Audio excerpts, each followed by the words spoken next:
তো hello guys, আজকে আমি একটা চিংড়ি ফোটাবো। তো দেখেন আপনারা কিভাবে আমি ফোটাই। তো গাইস, ওখানে দুটা চিংড়ি, ওখানে যেতে লাগবে আমাকে।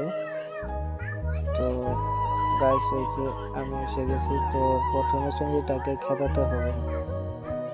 তো চলে গেছে। তো এখন দেখেন চিংড়িটা ডান্স করছে, তাদের সাথে আমিও ডান্স করছি।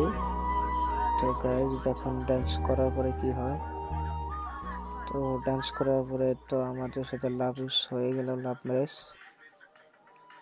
তো গাইস দেখুন এখন কি হয়। তো সে আমাকে পাপ্পি দিবে, দেখো। দিয়ে দিছে। তো আমি দিয়ে দিলাম। তো গাইস আমি আরেকটা দিব পাপ্পি। তো দিয়ে দিলাম।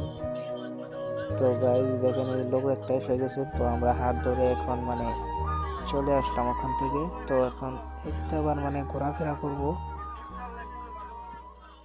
ঘোরাফেরা করার পরে গাইস তাকে বললাম যে কিছু খাবে নাকি, সে বললো না খাবো না। তো ওখান থেকে চলে আসলাম।